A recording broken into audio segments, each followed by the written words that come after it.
The Wine Society, TWS, Margan, Margan has made it for us. Botrytis Semillon. I believe it's a 2012. Mm-hmm. Yes, it's one of my favourites. I love it. It's fantastic. It's one of the best stickies that we stock, actually. And I would say, talking about the last event, where we've had it with cheese, yes, and other events, but also had it with a very sweet dulce de leche, very sweet and the alcohol's gone wild. Yeah, absolutely, and with lime zest, creaminess. You've got a lot of different aspects. And it just married beautifully. It marries with everything. It's one of those ones that you can buy it, bang, cheese, dessert. Can you have it with steak? What about crackers? Yeah. Let's get into it. Let's have a look. Let's have a look at the blue first. Anyway, thank you. We'll have a look at the blue. Honeyed marmalade. Yeah. Toasted jam. There we are, mate. Oh, thank you, man.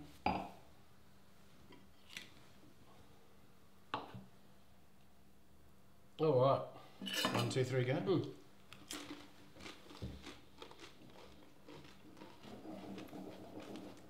Now you're going to say it's getting even better than the last 2 times we've tried it? No.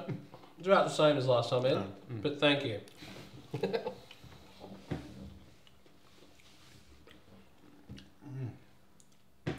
I know without going to this wine that's going to work. With these style of stickies, please. No, I want to listen to what you're saying. I'm just with these style of stickies and that beautiful, almost marmalade flavour that you'll get in there. I mean, I'm sure that you're right now. You've got some that orange peel. It's like opening up a jar of your grandmother's favourite marmalade, and you've got it there, and it just marries seamlessly. That is fantastic. I'm going to have a look. Stop talking, Van. Enjoy. That is marvellous. Exactly what you said. Orange rind. The texture. Obviously, both of the palate weights actually give one off to one another. So what I did want to do with the ash rolled goat cheese, I've got this beautiful leatherwood honey, which is from Tasmania actually. And one thing I learnt working in restaurants is that a little drizzle. I'm sure you've had this at some point before. I certainly have. Yeah, it's been a while, but thank you very much.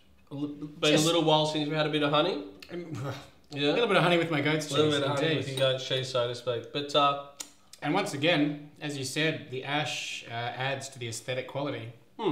Honey, just that bit of extra finesse. That is fantastic. It looks glorious.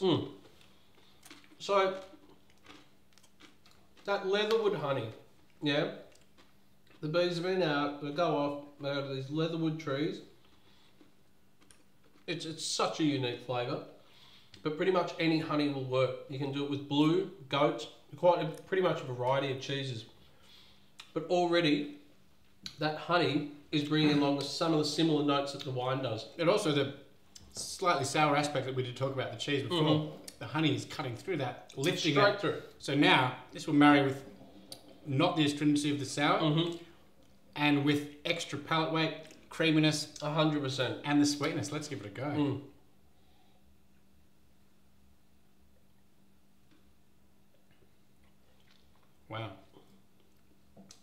Wow. Very interesting. That's almost even brought some of that sour aspect back. But it's brought some of the acidity back into the wine. You're getting the beautiful. I mean, I think it marries so well with an ash rolled cheese, and because leatherwood honey is essentially, leatherwood's a type of tree, so it's all just working together perfectly. So essentially, I think they all work together so well. That ash rolled goat's cheese, the leatherwood honey, married with the Margan Botrytis Semillon, it's a match made in heaven. Really. And absolutely, the Botrytis Semillon also more viscous, creaminess of the cheese. Yeah. All right. Well, look. Last but not least, let's have a little bit of a look at the smoked cheddar.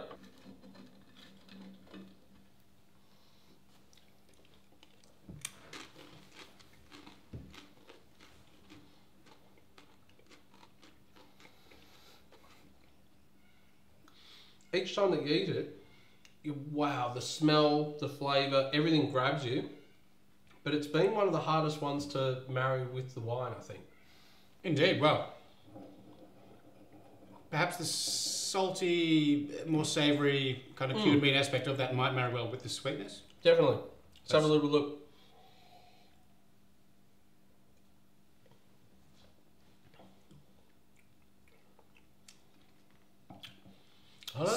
To me, that actually, I don't actually think the smoked cheddar has enough flavour to stand up with the strength of the wine. It's obviously a bit sweeter. You've got a lot more dominating flavours happening. And that's essentially, I think that's why with that very rich creaminess, you'll get that interacting aspect with the goat's cheese. Whereas with that, as soon as I drank that wine, cheese left my palate. Well, it's also one of those things, I mean, going back to it being almost tasting like a salami or a smoked meat, how often do you actually have smoked meat with sugar or honey, caramel, those sort of flavours? It's not really marrying. So it's been quite interesting to run through each of these wines and look at them in comparison to these cheeses. Also interesting to see that, well, the both of us and everyone individual has a different take. Completely different balance. Different things will happen in their mouth. Definitely. We've had varying degrees of, enjoyment when it came to each match. I mean, going back to the Giolello at the beginning, that was a beautiful wine. Absolutely. Well, going back, I would say Giolello Blue, the GSM Cheddar, Botrytis Goats. Ash. With a that's little, my choice. Well, with a little drizzle of the honey is delicious. Absolutely, that's my choice at least. Anyway, what would you say was your favourite? For me, looking back on it, I think it's been a really interesting little experiment actually. Experiment, absolutely. Yeah, that you've tried certain cheeses and wines together. You've taken some things from that you really enjoyed. I had a different opinion on a couple, and that's how it should be for you at home. You don't have to actually. There's no set guidelines when it comes to marrying food and wine. Well, only one individual's palate is the only set guideline. Really. Exactly, and it really is up to the individual. You can actually. Some people can crack open a bottle of Chardonnay and they can enjoy. I've known people to enjoy white wine with meat. All these old myths, all these old ideas around wine are slowly being broken down. New food trends, new culinary techniques are opening up the world of food pairing and wine pairing. And I also think wine makers going out on a limb, and especially in Australia, trying to grow different types of grapes and making different wines. And looking back at the older style of grapes. Absolutely. Not focusing so much on like Australia, we love Shiraz, but there are more varieties than that. It doesn't have to be straight down the line. Look outside the box. Look at some of the beautiful Italian blends that are being...